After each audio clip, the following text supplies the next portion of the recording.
નમસ્કાર દર્શક મિત્રો, કરુણા ટોક્સમાં આપનું સ્વાગત છે. વંદે ગૌ માતરમ.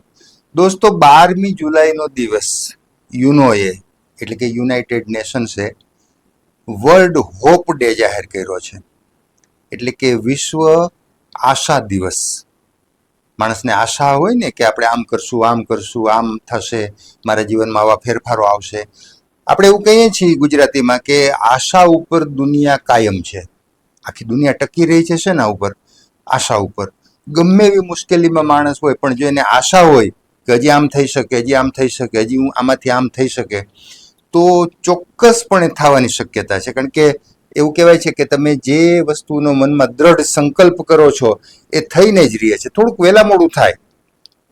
તો આશા ઉપર દુનિયા કાયમ છે. કોઈ ગમે એવા અસાધ્ય રોગનો ભોગ બન્યું હોય કોઈ દર્દી, બધા ડોક્ટરોએ હાથ ઊંચા કરી દીધા હોય કે હવે આ ન બચે. વિશ્વના કોઈ પણ ખૂણે પૈસાપાત્ર માણસો છે એ સારવાર કરાવી શકે, પણ છતાં એના મનમાં એક આશા હોય, અથવા તો કોઈક એવું આશાનું કિરણ જગાવે કે હજી આ એક ચાન્સ છે, તમે આમ કરો ને તો કદાચ આમ થઈ શકે. તો અને એ દિશામાં કદાચ માણસ પ્રયાસ કરે તો એ સાચું પણ પડી જાય છે કે આશા ઉપર એનું જીવન કાયમ થઈ જાય છે. મતલબ જેટલી પણ આયુષ્ય છે એ કદાચ એ રોગમાંથી મુક્ત થઈ શકે છે. એટલે આશા ઉપર દુનિયા કાયમ છે.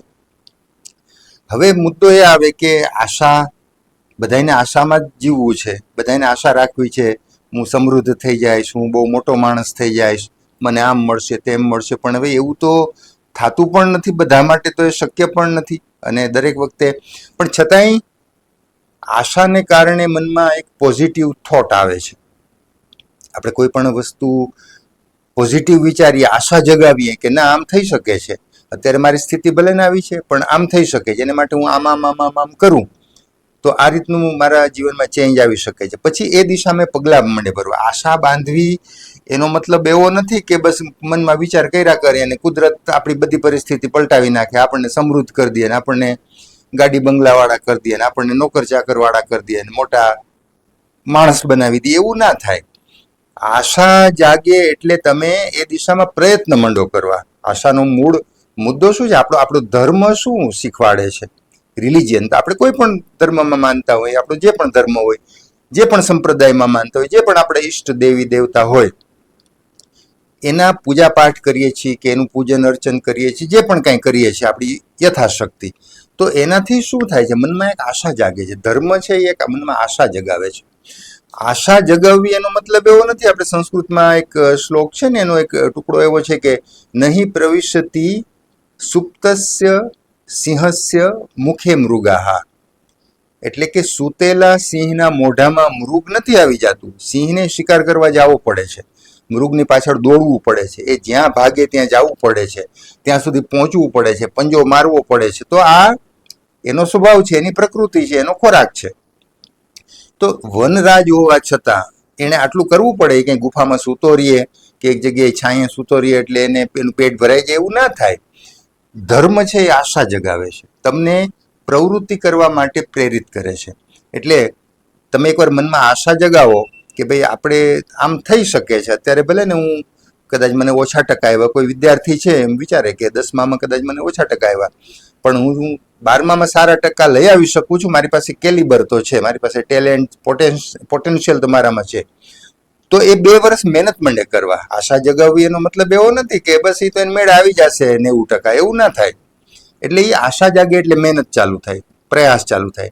પ્રયાસ છે એ કદાચ થોડોક નબળો પડે પણ નિષ્ફળ તો જાય જ નહીં. 10માં ટકા આવ્યા એના કરતાં પ્રયાસ જાજો કરે એટલે જાજા ટકા આવે.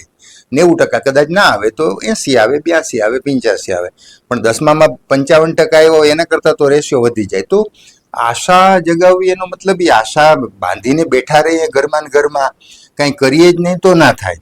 આશા જગાવવીનો મતલબ એવો થાય કે પ્રયાસ કરવો.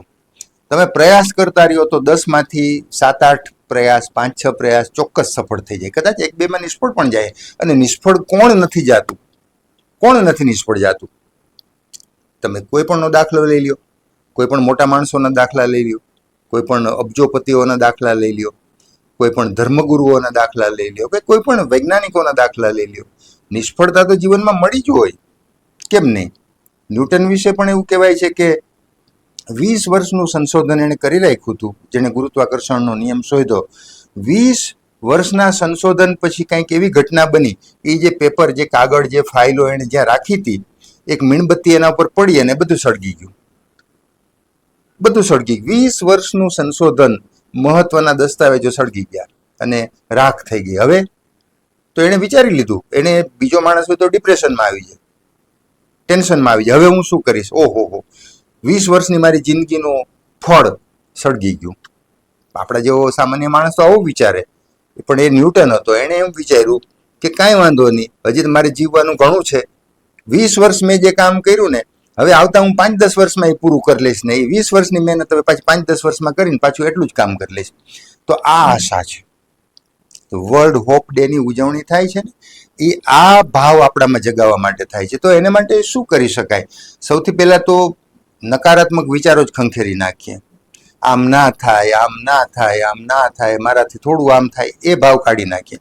મારાથી પણ થઈ શકે છે એવો ભાવ એકવાર મનમાં જગાવશું ને તો ચોક્કસ આશા જાગશે. આશા જાગશે એટલે પ્રયાસ કરશું. પ્રયાસ કરશું એટલે 100% એમાં સફળતા તો મળશે, ભલે ઓછી વધતી, પણ આગલી જિંદગી કરતા પછીની જિંદગી, આશા બાંધેલી જિંદગી ને પ્રયાસ કરેલી જિંદગી જુદી હોય છે હંમેશા. તો એક તો આ દિવસ આ આપણને શીખવાય છે. બીજું કે તમે એક વખત આશા બાંધતા થઈ જાવ ને, આપણે વ્યક્તિગત રીતે આશા બાંધતા થઈ જાય ને, તો આપણે બીજામાં આશા જગાવવાનો એક પ્રયાસ કરાવી શકીએ. કે સામેનો માણસ કોઈ ભાંગી પડ્યો હોય, કોઈ આર્થિક રીતે મુશ્કેલીમાં આવી ગયો, જરૂરી નથી કે આપણે એને ₹1-2 લાખ ઉછીને આપી શકીએ કે એને દાનની જેમ આપી શકીએ. એવું શક્ય ન પણ બને, આપણી પાસે એવી વ્યવસ્થા ન પણ હોય. પણ તમે એનામાં આશા ચોક્કસ જગાવી શકો કે તમે આટલું કરો ને તો આમાંથી બહાર આવી જાઓ. કોઈ બીમાર માણસ છે તો એને તમે આશા ચોક્કસ જગાવી શકો કે તમે આટલું કર્યું, પણ હજી જો આમ કરી શકો ને તો એનાથી સારું થઈ શકે છે. અમારા એક સગાને આવી રીતે થયું હતું તમારી જેમ જ, પણ એને આમ કર્યું ને તો એનાથી એને ફાયદો ઘણો થઈ ગયો. તમે એ પ્રયાસ કરી જુઓ ને, બીજા લોકોમાં આશા જગાવીએ, આ બહુ મહત્વનું છે. અને એ ક્યારે જાગે? પહેલા તો આપણે જ આશા જગાવતા થઈએ. આપણે નિરાશ હોઈએ તો બીજાને કોઈ દિવસ આશાવંત ના કરી શકીએ. તો સૌથી પહેલા તો આપણે એકવાર આશાવંત થઈએ અને પછી બીજાનામાં સારા શબ્દોથી. ઘણી વખત લોકો કોઈ બીમાર માણસને જોવા જાય, આમ તો આ જોક છે, તો લોકો કેવી નકારાત્મક વાતો કરે, ઓહો, અમારા સગાને પણ આવું જ થઈ ગયું હતું, બિચારા ના બચ્યા. તો આવી વાતો કરવી બીમાર માણસ પાસે, તો એને તો નિરાશ કરવા જેવી વાત છે. કદાચ 2 મહિના પછી એનું આયુષ્ય પૂરું થવાનું હોય તો વહેલું થઈ જાય, કારણ કે એ ડરમાં માણસને મુશ્કેલી વધી જાય. તો કોઈ દિવસ નબળા શબ્દો ના વાપરીએ, પોતાને માટે કે બીજાને માટે. હંમેશા પોતે આશાવંત રહીએ અને બીજામાં આશાનો સંચાર કરીએ. બહુ મોટી વાત છે. સારા શબ્દોથી આશા જગાવીએ બીજા માણસમાં, એને એકદમ જેને કહેવાય ને એનર્જેટિક અથવા તો પોઝિટિવ વિચારો એને આપીએ. બીજું કે જે પોઝિટિવ વિચારો છે, નકારાત્મકતા ખંખેરી નાખીએ ને એટલે આપોઆપ પોઝિટિવિટી આવી જાય. અડધો ગ્લાસ ભરેલો છે ને અડધો ગ્લાસ ખાલી, બહુ જાણીતું ઉદાહરણ છે. તો એને આપણે કેવી રીતે જોઈએ છીએ એ બહુ મહત્વનું છે. તો દરેક વસ્તુમાં, દરેક વ્યક્તિને આ પ્રકારનો એક આશાનો ભાવ જગાવીએ તો મને લાગે છે કે વિશ્વ આખું છે ને એ આશાવંત લોકોથી ભરચક થઈ જાય. તો એટલા માટે 12મી જુલાઈનો દિવસ ઉજવાય છે, વર્લ્ડ હોપ ડે. આશા કોઈ દિવસ ગુમાવવી જ નહીં. જ્યાં સુધી આપણને છેલ્લું રિઝલ્ટ ન મળી જાય. ઘણી વખત આપણે જોઈએ છીએ ને કે દોડની સ્પર્ધા આપણે જોતા હોય ટીવીમાં, 100 મીટર 200 મીટરના જે વિશ્વ કપ ચાલતા હોય છે, એશિયાડ ચાલતા હોય છે, એમાં આપણે જોતા હોય કે એક દોડવીર છે, એ પુરુષ હોય કે મહિલા હોય, એટલા બધા આગળ જતા હોય, આપણને છેક સુધી એમ હોય કે આનો જ પહેલો નંબર આવશે, અને છેલ્લી 5-10 સેકન્ડમાં કંઈક એવું પરિવર્તન આવી જાય કે બીજા નંબરે હોય, ત્રીજા નંબરે હોય, એ એટલો બધા જમ્પ મારીને અથવા તો એટલી મહેનત કરી અને પહેલો નંબર લઈ જાય છે. જો જે વ્યક્તિ ત્રીજા નંબરે દોડતી હતી, આપણને એમ જ લાગે કે આ તો ત્રીજો જ નંબર છે, આ બીજો નંબર છે, આ જ પહેલો છે. પણ ત્રીજા નંબરવાળા છે છેલ્લી ઘડીએ, છેલ્લી 5 સેકન્ડમાં ચિત્ર પલટાવી નાખે. ક્રિકેટ તમે જુઓ, છેલ્લો બોલ ફેંકાઈ ન જાય ત્યાં સુધી, ક્રિકેટ વિશે એવું કહેવાય છે કે જ્યાં સુધી છેલ્લો બોલ ફેંકાઈ ન જાય ત્યાં સુધી પરિણામ કેવું અઘરું છે. આ બહુ મોટો ગેપ હોય તો આપણને પરિણામની ખબર હોય છે, પણ જ્યાં સુધી આપણે ઘણી વખત આઈપીએલના મેચ આપણે જોતા હતા, જોયું નહીં? કેવું થતું હતું કે છેલ્લો બોલ બાકી હોય, 5 રન કરવાના હોય તો છેલ્લો બેટ્સમેન છે એ 6 મારી દે. અને બોલર છે એ વિકેટ લઈ જાય અથવા સિક્સ ન લાગવા દે તો પરિણામ ગમે ત્યારે ઢળી જાય છે. તો બે પક્ષે આશા છે. 11 ખેલાડીઓ અથવા તો આખી ટીમ જે છે બેને આશા છે. આને એમ છે કે હું સિક્સ મારી જઈશ તો અમારી ટીમ જીતશે, પેલાને એમ કે હું સિક્સ મારવા નહીં દઉં અથવા આઉટ કરી દઈશ તો અમારી ટીમ જીતશે. છેલ્લો બોલ ફેંકાઈ ન જાય ત્યાં સુધી ચિત્ર સ્પષ્ટ થતું નથી ક્રિકેટમાં. એ છે આશાનું કામ. તો બે પક્ષે આશા છે.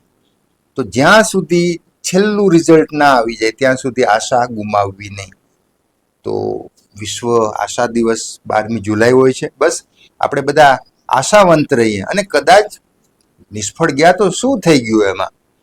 બધાય સફળ થાય છે દુનિયામાં અથવા બધાય બધી વસ્તુમાં સફળ થાય છે? કેટલા બધા આપણી પાસે દાખલા છે. બધાને બધું આવડતું જ નથી હોતું, ક્યારેય સંભવ જ નથી. તો બસ આજે આટલી વાત કરવી હતી. 12મી જુલાઈનો દિવસ, આશા દિવસ, વિશ્વ આશા દિવસ. હોપ કોઈ દિવસ ગુમાવીએ નહીં. હોપ રાખશું તો ચોક્કસપણે એમાં કાંઈક રિઝલ્ટ તો મળશે. બસ ફરી પાછા કોઈ નવી વાત સાથે, નવા વિષય સાથે મુલાકાત કરશું. ત્યાં સુધી રજા આપશો. નમસ્કાર.